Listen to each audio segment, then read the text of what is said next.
શહેરની ભાગોળે આજી ડેમ ચોકડી નજીક સોમવારે સવારે મુસ્લિમ અને ભરવાડ જૂથ વચ્ચે ઘાતક હથિયારો સાથે ડખ્ખો સર્જાયો હતો, જે બનાવ અંગે બંને જૂથે જીવલેણ હુમલો રાયોટની સામસામે ફરિયાદ નોંધાવી છે.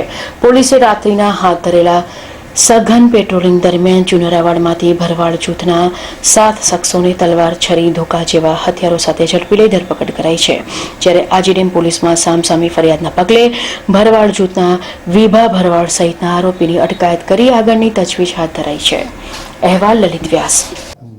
ગઈ પરમના ભાઈ આજી ડેમ ચોકડીએ જે ભરવાડ અને મુસ્લિમ વચ્ચે જે અથડામણ થયેલ એમાં જે ભરવાડ ગ્રુપની જે ભરવાડ આરોપી છે એમાં કુલ ગઈકાલે 14 આરોપીને અટક કરેલ છે અને હાલ કસ્ટડીમાં જ છે. મુદ્દામાલના જે તલવાર, છરી, પાઇપ એ ગુનાના કામે કબજા કરવામાં આવેલ છે. એમાં બનાવ બન્યો એના 2 દિવસ પહેલા ચુનારાવાડા ચોકમાં કંઈક વાહન એકબીજાને અડી ગયા હતા ને એ બોલાચાલી સામાન્ય થઈ હતી. એ મનદુખના કારણે ભાઈ આ લોકો અહીંયા ભેગા થઈ ગયા અને આ બનાવ બનેલો છે.